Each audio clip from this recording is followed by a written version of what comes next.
नमस्कार विद्यार्थी मित्रांनो, ऑनलाईन एज्युकेशन व्हर्च्युअल क्लासेसमध्ये आपल्या सर्वांचं मनपूर्वक स्वागत. संगमेश्वर प्राथमिक विद्यामंदिर आर्वी लातूर यामध्ये सर्वांचं मनपूर्वक स्वागत.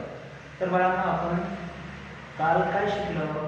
तर आपण काल शिकलो की मराठी विषयामध्ये वाचन करत असताना येणाऱ्या ज्या अडचणी आहेत, म्हणजेच वाचनाच्या अडचणी, त्यामध्ये आपण बेसिक भाग आपण त्याचा काल पाहिलेला आहे. त्याचनुसार बाळांनो, आज आपण इंग्लिश हा विषय तर सर्व विद्यार्थ्यांना अवघड वाटतो की सोपा वाटतो हे आपल्याला माहिती नाही, परंतु बऱ्याच विद्यार्थ्यांना इंग्लिश हा विषय थोडासा अवघड वाटतो, जेणेकरून त्याचं अध्ययन करण्यासाठी त्यांना नकोसं वाटतं. यासाठी आज आपण काय करणार आहोत? आज आपण बाळांनो इंग्लिश विषय कशा पद्धतीने आपण सोपा करून त्याची माहिती मिळवायची आणि त्याचबरोबर त्याला कशा पद्धतीने सोपं बनवून त्याचा अभ्यास आपण करायचा, याविषयी आपण आज माहिती पाहणार आहोत. बाळांनो, ज्याप्रमाणे आपल्याला मराठी भाषेचं वाचन करण्यासाठी आपल्याला मराठी भाषेच्या मूळ अक्षरांची ओळख करून घ्यावी लागते, त्याचप्रमाणे आपल्याला इंग्लिश हा विषय याची भाषा आपल्याला शिकण्यासाठी किंबहुना याची भाषा आपल्याला सहज आणि सोपी करून आपल्याला वाचनासाठी आपल्याला त्याच्या मूळ अक्षरांची ओळख होणंही तेवढंच गरजेचं आहे, जेवढं आपल्याला मराठी मूळ अक्षर येणं हे गरजेचं आहे. त्याचप्रमाणे आपल्याला इंग्रजी मूळाक्षरांची ओळख असणं आणि इंग्रजी मूळ अक्षर हे आपल्याला येणं हे तेवढंच गरजेचं आहे. मग बाळांनो, आपण आता जर पाहिलं तर लहान मुलांना त्यांच्या घरून म्हणजेच जे वय त्यांचं 2 ते 3 वर्षाचं असतं, तेव्हापासून त्यांना ABCD ही त्यांना काय असते? अवगत असते. म्हणजेच लहान मुलांना ABCD हा प्रकार काय आहे, मग किंबहुना ABCD म्हणजे काय हे त्यांना घरूनच शिकवलं जातं. परंतु आपण असं समजूया की तुम्हाला इयत्ता पहिलीपासून ABCDचे मूळ अक्षर सर्वच्या सर्व हे काय आहेत? अवगत आहेत. तुम्हाला पाठ आहेत, मुखपाठ आहेत.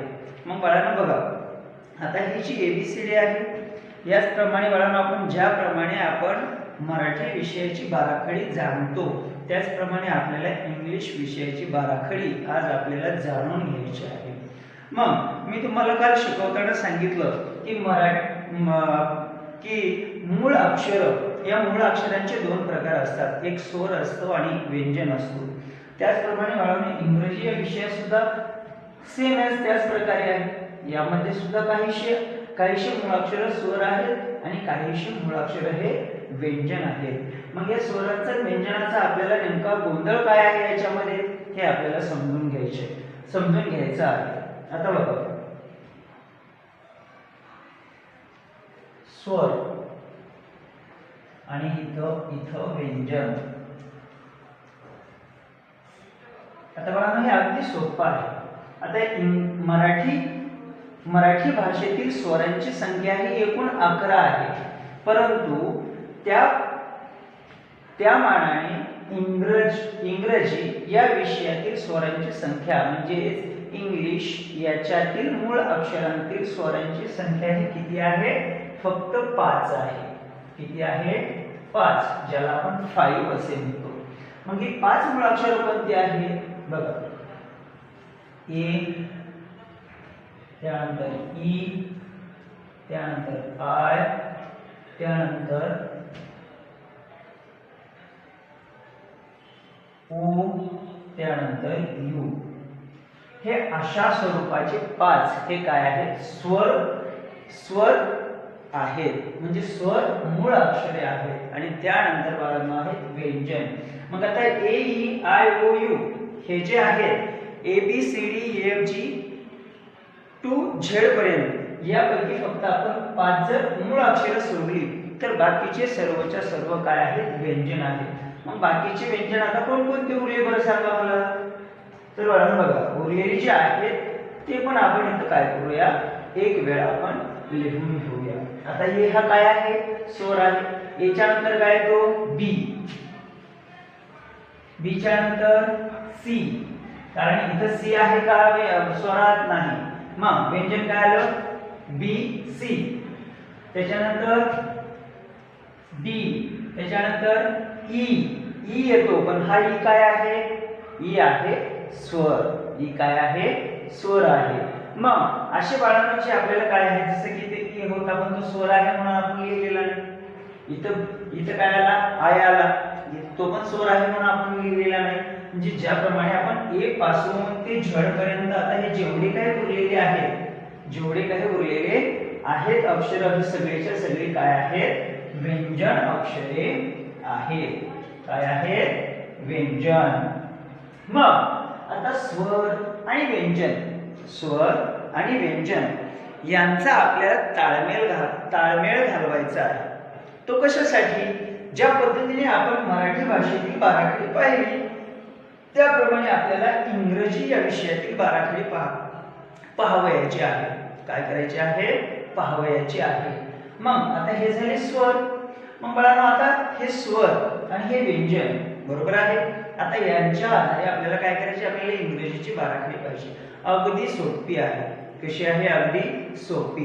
कारण आपण ज्या प्रमाणे आपण मराठी भाषा शिकण्यासाठी काय करत असतो, मराठी भाषेची बाराखडी म्हणजेच क का की ही पाहत असतो. परंतु बाळांनो आपण मराठी भाषा लिहित असताना मराठी भाषेमध्ये आपण काना, मात्रा, उकार, वेलांटी आणि त्याचबरोबर अनुस्वार या सर्वांचा आपण काय करत असतो, वापर. या सर्वांचं मिळून आपण काय करत असतो, वाचन करत असतो. परंतु आपण जर इंग्लिश हा विषय पाहिला तर यामध्ये आपल्याला कुठे काना दिसणार नाही, कुठे मात्रा दिसणार नाही, कुठे तुम्हाला वेलांटी दिसणार नाही, कुठे उकार दिसणार नाही, कुठे अनुस्वार दिसणार नाही. मग आता बघा, मग काना, मात्रा, वेलांटी जर नाहीये, मग आता आपण करायचं काय, बघा बघा, अगदी सोपं आहे.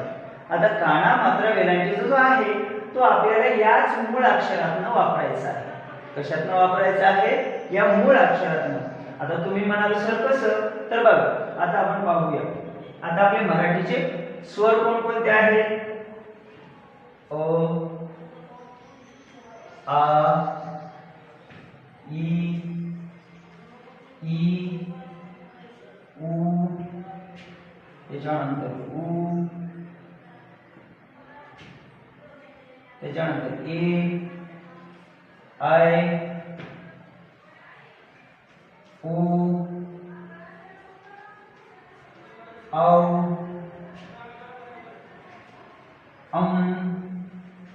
आणि आ.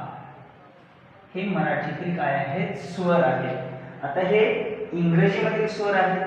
मग बाळांनो आता बघा, आपल्याला इंग्रजी भाषेमध्ये हे मराठी मूळ अक्षर न लिहिता आपल्याला काय लिहायचे, इंग्रजी या विषयातील मूळ अक्षर लिहायचे. मग आता बघा, अ ला काय येणार, ए येणार. आ ला काय येणार, डबल ए. आपण का बरं इथं डबल ए म्हटलं, कारण इथं दोन वेळा आपण ए लिहिला. जसे की इथं फक्त आपण एकच वेळा ए लिहिला म्हणून त्याला काय म्हटलो आपण, अ. मग आता याचं वाचन कसं करायचं, याचं वाचन कसं करायचं, अ मीन्स ए, त्यानंतर आ मीन्स डबल ए, त्यानंतर काय, आ मीन्स डबल ए, त्याच्यानंतर ई, ई मीन्स बाळांनो आय. पहिला ई मीन्स काय, आय. आता दुसरा ई मीन्स काय, डबल ई. दुसरा ई मीन्स काय, डबल ई. त्याच्यानंतर आहे पहिला उ, उ मीन्स यू. उ मीन्स काय बाळांनो, यू. त्याच्यानंतर उसाचा जो आहे तो दुसरा उ, त्याच्यासाठी काय येणार, डबल ओ. काय येणार, डबल ओ. ए मीन्स काय, ए मीन्स ई, फक्त एकच. ए मीन्स काय, फक्त ई. ती पण कशी, सिंगल ई. त्याच्यानंतर आय, आयला काय येणार, ए आय, अय. त्याच्यानंतर ओ जेवल्यासाठी ओ. त्याच्यानंतर औषधासाठी ए यू आणि त्याच्यानंतर यासाठी काय येणार ए यम, त्याच्यानंतर आहा ए एच ए आहा. समजलं तुम्हाला? बघा ह्या स्वर अक्षरांसाठी आपण काय केलं, त्यांचे आपण इंग्रजीतील लेटर्स म्हणजे मूळ अक्षर हे आपण काय केले आपण ध्यानात घेतले. कारण हे जर आपल्या ध्यानात बसले किंबहुना आपण यांना जर काय केलं यांची ओळख जर आपण करून घेतली तर आपल्याला इंग्रजीतील बाराखडी आपल्याला शिकण्यासाठी सहज आणि सोपं होईल. मग आता सहज आणि सोपं कसं होईल? बघा अगदी सोपं आहे. सहज आणि सोपं कसं होईल? मग आपण काय करतो बाळांनो, बघा आता तुम्हाला क का की की ही जी आहे, आता बघा क मीन्स काय, के हे याची ओळख तुम्हाला असेल. ख मीन्स काय, के एच ख हे याची तुम्हाला ओळख असेल. जर ओळख नसेल तर बाळांनो हे सर्वांनी काय करायचं आहे, सर्वांनी हे पाठ करायचं आहे. काय करायचं आहे? पाठ. आता पाठ करायचं म्हणजे नेमकं काय करायचं? क मीन्स के असं तुम्ही बाळांनो एक मूळ अक्षर हे तुम्ही किमान 5 ते 6 वेळा लिहून काढायचं आणि त्यानुसार तुम्ही काय करायचं त्याचं पाठांतर करायचं, जेणेकरून हे आपल्याला पटकन काय होईल लक्षात राहील. मग क मीन्स के, ख मीन्स के एच, त्याच्यानंतर काय आहे ग, ग मीन्स काय जी, त्याच्यानंतर घ मीन्स काय जी एच, नाही का? हे असे सगळे मूळ अक्षर तुम्ही काय करायचे इंग्लिश मधनं यांचे वर्ड सगळे काय करायचे पाठ करून घ्यायचे. मग आता घेतल्याच्या नंतर आपल्याला आता काय करायचे बाराखडी याची लिहायची आहे. अगदी सोपी आहे बरोबर.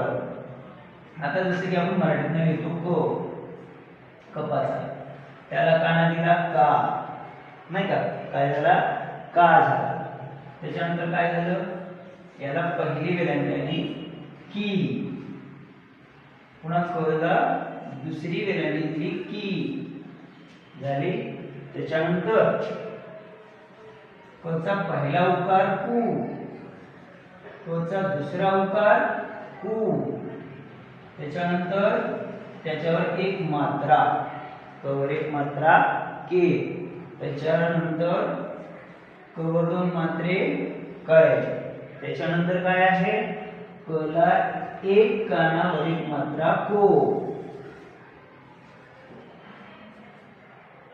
त्याच्यानंतर कला एक काना आणि वरी 2 मात्रे वाळून कव, त्याच्यानंतर कवर अनुस्वार कम आणि कच्या पुढे विसर्ग कहा. ही झाली आपली मराठीतली बाराखडी. आता बाळांनो आपल्याला काय करायचंय, आता याचं आपल्याला इंग्रजीमध्ये आपल्याला काय करायचंय ट्रान्सलेशन करायचं. ट्रान्सलेशन म्हणजे काय बदल करायचा. आपण मराठी न लिहिता आता इंग्लिश लिहायचं. बघा आता क याच्यासाठी मूळ अक्षर कोणतं येतं इंग्रजीतलं के येतं, बरोबर आहे. मग आता हा जो के आहे हा जशास तसा इथे लिहायचा के, क मीन्स के. आणि बाळांनो दुसरी गोष्ट क मीन्स के पण होतो आणि सी पण होतो, एवढं ध्यानात ठेवा. काय होतो क मीन्स के पण होतो आणि सी पण होतो. मग आपण काय केले तर सी न घेता आपण काय केलं फक्त के घेतला, क मीन्स के. चला आता आपल्याला काय करायचे, आता या केला आपल्याला काना द्यायचा. मग काना कसा द्यायचा बघा अगदी सोपं आहे. आपण बाळांनो क ला काना दिल्याच्या नंतर त्याचा उच्चार काय करतो का, काय करतो का. कारण या क चा उच्चार करत असताना आपल्याला बाळांनो ह्या काण्यामध्ये काय लागलेला असतो आ, नाही का. आ आईचं हे मूळ अक्षर त्याच्यामध्ये लपलेलं आहे. त्या उच्चारामध्ये काय लपलेलं आहे आ आईचं हे मूळ अक्षर त्याच्यामध्ये लपलेलं आहे. म्हणून बघा याची स्पेलिंग आजचं काय आहे डबल ए. तसं बघा का के ए का, काय झालं के ए का. आता तसंच आपल्याला आणखी पुढची पाहिजे. आता बघा क ला काय आहे पहिली वेलांटी की, कची पहिली वेलांटी की, बरोबर आहे. मग आता बघा याच्यातून तुम्हाला कोणता स्वर तुम्हाला याच्यातून बाळांनो उच्चार करत असताना जाणवतोय सांगा बरं मला? की, ई, कोणताही पहिला ई. मग पहिल्या ई साठी काय येतं? आय. पहिल्या ई साठी काय येतं? आय. मग तसंच बघायचं की आय हे झालं की. आता दुसरा की आहे. आता काय आहे? दुसरा की. मग याला दुसरी वेलांटी दिली. क ला दुसरी वेलांटी की. आता परत ई आला. हा बघा इथला ई. या ईला काय येतं? डबल ई येतं. म्हणून इथं काय करायचं? के डबल ई की. काय झालं परत ते? के डबल ई की झालं. मग आता आहे कू. आता काय आहे? कू. पहिला उकार दिला ऊ. कू. क चा उच्चार करत असताना आपण काय करतोय उकारामुळं? त्यामध्ये आपण बाळांनो ऊ या मूळ अक्षरातील स्वराचा उच्चार करतोय. म्हणून आपल्याला या उकारामध्ये काय आपल्याला दिसतो? ऊ कशाचा? उकळेचा. म्हणून इथं काय करायचं आपण? के यू असं लिहायचं. काय लिहायचं? के यू. हा काय झाला? कू. आता झाला बघा बाळा. आता काय आहे? क चा दुसरा उकार. कशाचा? क चा दुसरा उकार आहे की नाही? मग क ला दुसरा उकार दिलाय. तसंच इथं ऊ पण दुसरा आहे. याला आपण काय म्हणतो? ऊसाचा. मग याची स्पेलिंग काय आहे? Double O. आता बघा तुम्ही म्हणाल सर असं कसं? बघा आता क ला दुसरा उकार ऊ. ऊ उसाचा. म्हणून याचा उच्चार काय तो? Double O. म्हणून इथं काय करायचं? K double O. कू. काय झाला तो? के डबल ओ. कू झाला. आता त्यानंतरचं अक्षर बाळांनो कोणतं आहे बघा? क. क वर एक मात्रा काय झाला? के. आता ए. के. ए मीन्स काय? ए एडक्याचा. एडक्याचं काय आहे? ई. म्हणून इथं काय करायचं? के ई. के. काय झालं? के ई के. हे अशा पद्धतीने बाळांनो आपल्याला काय करायचं आहे? बाकीचे सर्वच्या सर्व पूर्ण करायचे आहे. अगदी सोपे आहे. आता क वर दोन मात्रे काय झाला? काय? इथे काय आहे? आय आहे की नाही? आय आय ऐरणीचा. मग याची स्पेलिंग काय ते? A I. मग आता इथे काय करायचं? K A I. हा झाला कै. हा काय झाला? कै. त्याच्यानंतर आहे ओ. बघा आता इथे क ला एक कानावर एक मात्रा ओ. ओ ओ ओ ओझेवाल्याचा. ओ. मग के ओ को. काय झाला?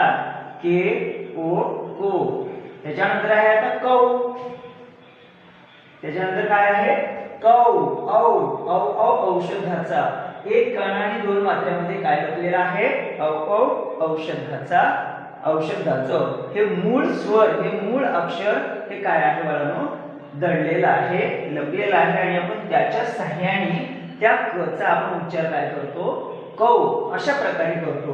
म्हणून आता इथे बघा कौची स्पेलिंग काय आहे? ए यू. म्हणून आता इथे काय करायचं? K A you. हे झालं कौ. काय झालं? कौ. आता कम. अंबारीचं. ए यम. के ए यम. हे झालं कम. आणि शेवटचं अक्षर आहे ते म्हणजे कहा. के ए एच ए. कहा. अशा पद्धतीने बाळांनो ही झाली इंग्रजीतील आपली बाराखडी. आता तुम्ही काय करायचं आहे बाळांनो? बघा तुम्ही काय करायचं आहे? याच पद्धतीनं ही सर्व काय करायचे बाळांनो? अक्षर अगदी व्यवस्थित प्रकारे काय करायचे? पाठांतर करून किंबहुना ध्यानात ठेवून तुम्ही तुमच्या पद्धतीने कशा प्रकारे तुम्ही याचा सराव कराल त्याप्रमाणे तुम्ही सराव करा. आणि सराव करून अशा स्वरूपाची इंग्रजीतील कौकाकिकी ही काय करायची आहे बाळांनो? तुम्हाला लिहायची आहे. आणि त्याचबरोबर त्याचं पाठांतर सुद्धा करायचं आहे. मी आता तुम्हाला फक्त क च दाखवलं. तुम्ही ख च तयार करायचे घरी. कौकाकिकी ग ची करायची, घ ची करायची. कोणती कोणती? क ख ग आणि घ. ही सर्वच्या सर्व तुम्हाला आज या ठिकाणी काय करायचे आहे? आज तुम्हाला दिवसभरामध्ये संपूर्ण पाठांतर करून त्याचबरोबर लिहून काढायची आहे. परंतु बाळांनो सगळ्यात महत्त्वाचं कान्याला काय येतं, वेलांटीला काय येतं, दुसऱ्या वेलांटीला काय येतं, मात्र्याला काय येतं, अनुस्वाराला काय येतं, हे सगळं तुम्हाला कुठं कळणार आहे, या अ आ इ ई म्हणजे यांच्या स्पेलिंग वरून, यांची जी काय आहे वळण स्पेलिंग आहे याच्यावरून तुम्हाला कळणार आहे. म्हणून तुम्हाला सगळ्यात महत्त्वाचं अगोदर हे तुम्हाला अवगत असणं गरजेचं आहे. त्यामुळे तुम्ही याचा सराव जास्तीत जास्त करून त्याच्यानंतर तुम्ही काय करायचं आहे, ककाकिके तयार करायची आहे. तर मग बाळांनो आजच्या पुरतं एवढंच बस झालं, परंतु तुम्ही घरी गेल्याच्या नंतर एवढं कंप्लीट करून घ्यायचं. समजलं सगळ्यांना? ओके.